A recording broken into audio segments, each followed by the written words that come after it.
साथियों नमस्कार।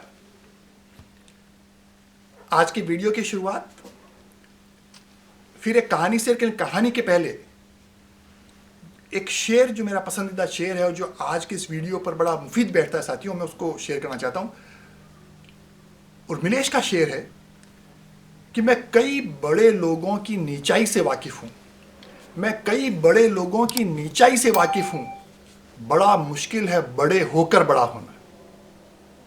साथियों, कहते हैं कि जब आप ऊंचाइयों पर चढ़ें तो फिर आपका जीवन भी सहज होना चाहिए, सहज सुलभ जीवन आप जिए, तब आपका बड़प्पन एक वास्तव में बड़प्पन की जिंदगी आप जी पाते हैं।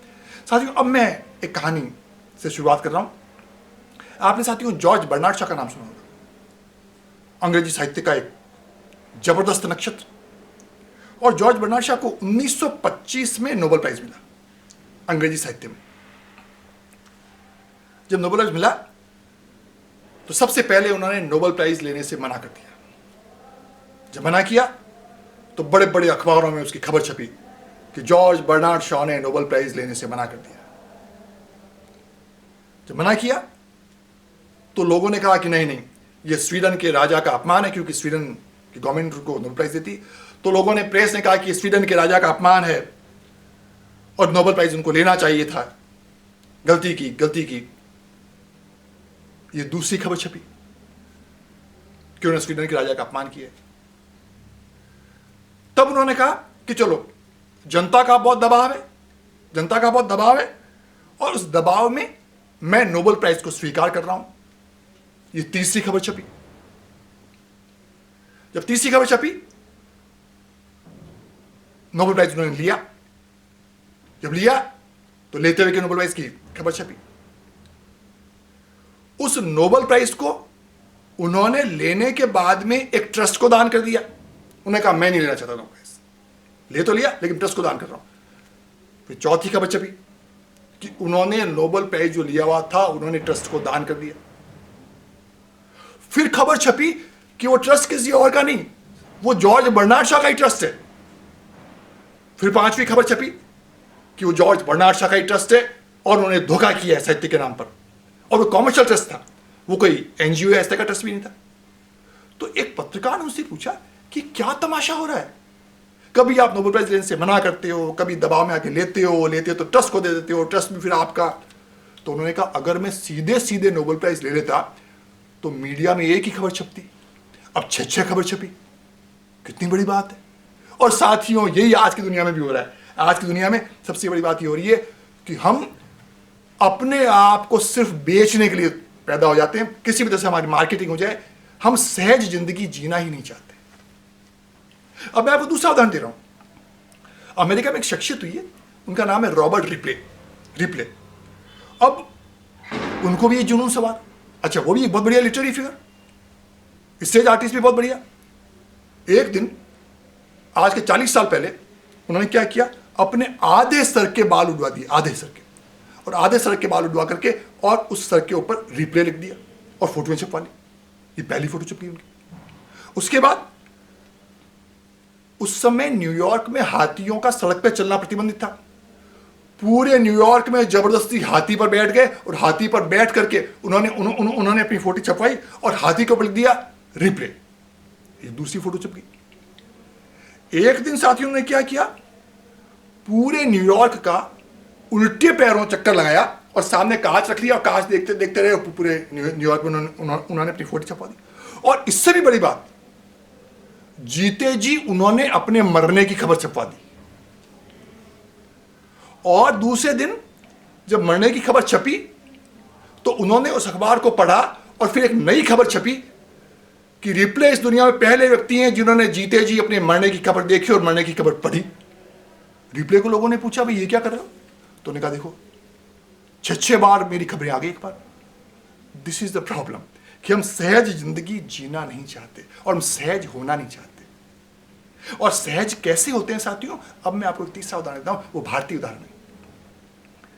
गौतम बुद्ध, जैसा आपको पता है, उनका 1 वर्ष का बेटा राहुल और पत्नी यशोधरा को महलों में छोड़ करके एक दिन अचानक संन्यास हो गए, संन्यास ले लिया और चुपचाप चले गए। जब चुपचाप चले गए तो उनकी पत्नी को, यशोधरा को, बड़ा बुरा लगा। और मैथिली शरण गुप्त ने भी कहा है एक कविता में, सखी वे मुझसे कहकर जाते, बिना कहे गए यही बड़ा व्याघात, सखी ये मुझसे कहकर जाते। तो साथियों 12 साल तक गौतम बुद्ध जो है वनवास में रहे, सिद्धार्थ से गौतम बुद्ध हो गए। 12 साल बाद एक दिन वापस वो राजमहलों में आते हैं, लेकिन जब राजमहलों में आते हैं तो कमंडल लिए हुए एक सन्यासी के वेश में आते हैं। जो ही दरवाजा खटखटाते हैं, यशोधरा दरवाजा खोल देती है, लेकिन यशोधरा के दिल में जो गुस्सा था, सिर्फ एक गुस्सा है कि मुझसे कह करके चले जाते हो। मैं उनको मना नहीं करती। यशोधरा ने कहा है कि हम तो क्षत्राणी थे, अरे जब अपने पति को भी युद्ध में भेज सकते हैं, रणभूमि में भेज सकते हैं, तो सन्यास में कभी मना करती। तो वो जो क्रोध था वो उनके चेहरे पर दिखा। तो जो है उन्होंने दरवाजा खोला, थोड़ा क्रोध में थी वो, जितने ही उसी समय उनका बेटा राहुल भी आ गया। अब राहुल 12 साल का हो गया। यशोधरा राहुल से कहती है, इन्हें पहचाना कौन हो तुम? वो राहुल से कहती, तुम पहचानोगे कैसे बेटा? ये तुम्हारे पिता हैं जो चुपचाप बिना तुमसे कहे, बिना मुझसे कहे चले गए, और आज 12 साल बाद लौट करके आए। अपने पिता से पूछो वो तुम्हारे लिए क्या लेकर के आए। इतना सब कुछ क्रोध, इतना सब कुछ क्रोध में भी वो गौतम बुद्ध सब कुछ सुनते रहे। लेकिन जो ही यशोधरा ने राहुल से ये कहा कि अपने पिता से पूछो तुम्हारे लिए क्या लेकर के आए, बस इस स्टेटमेंट में यशोधरा स्वयं फंस गई। और कैसे फंसी? जब उसने राहुल को कहा कि पूछो तुम्हारे पिता तुम्हारे लिए क्या लेकर के आए, तो गौतम बुद्ध उसी समय खड़े हुए और गौतम बुद्ध ने कहा, हाँ बेटा मैं तुम्हारे लिए लेकर के आया हूं।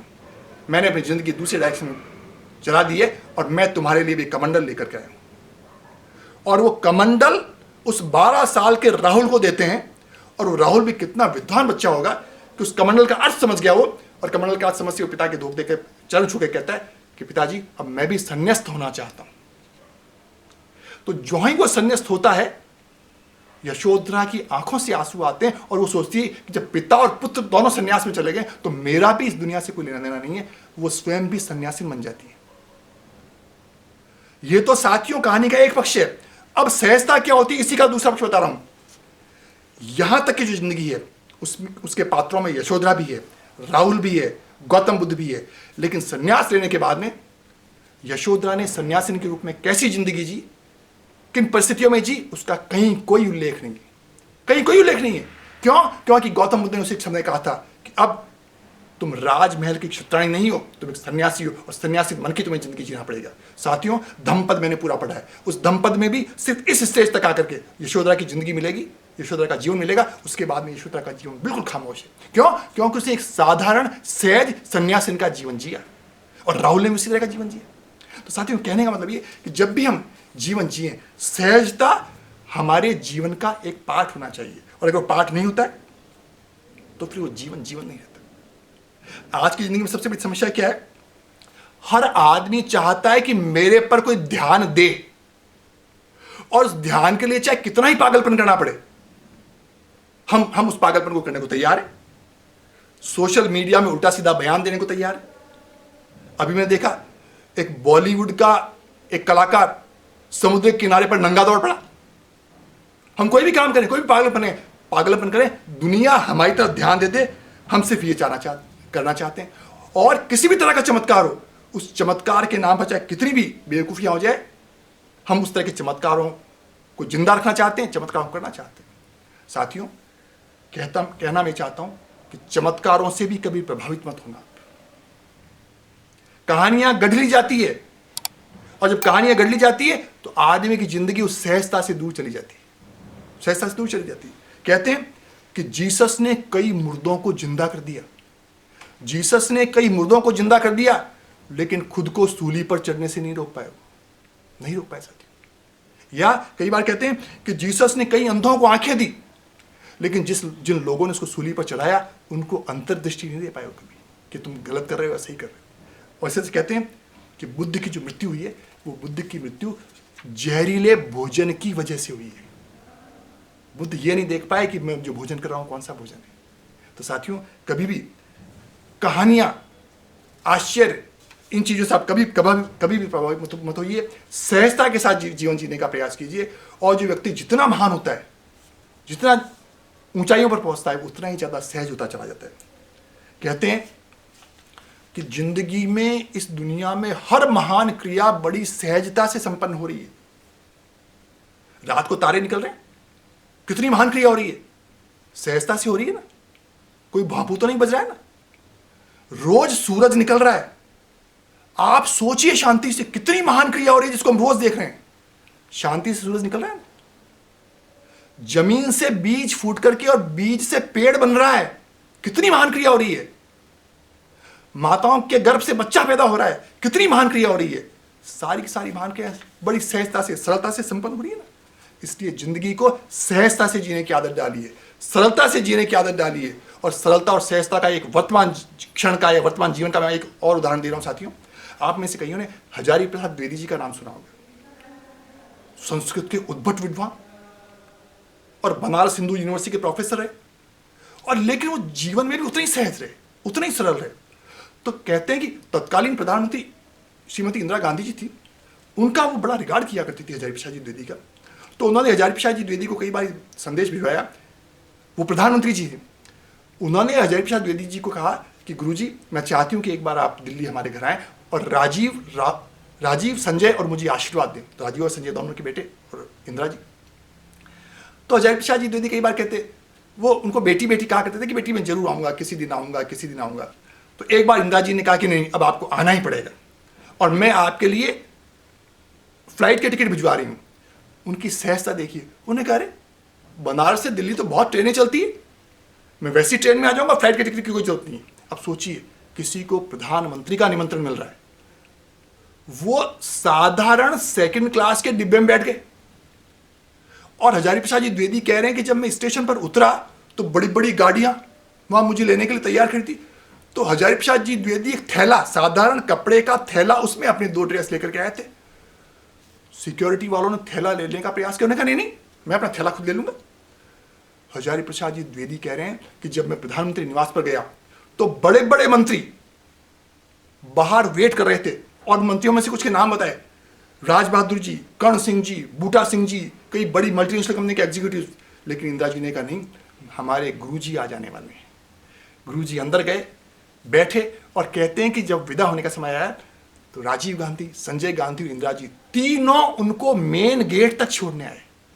ये हजारी प्रसाद जी द्विवेदी का सम्मान नहीं, ये सहजता का सम्मान, ये सरलता का सम्मान कि चाहे आदमी कितनी ऊंचाई पर पहुंच जाए, आदमी अगर अपनी सरलता और सहजता नहीं छोड़ता है तो उसकी जिंदगी वास्तव में एक सुनहरी जिंदगी बन जाती है। आज जो हमारी जिंदगी बद से बदतर हो रही है साथियों, वो इसलिए हुई है कि हमने सहजता को अपनाना छोड़ दिया है, सहजता को स्वीकार करना छोड़ दिया है। और साथियों, अंत में शिवमंगल सिंह सुमन की मुझे 2 पंक्तियां बहुत याद आती है।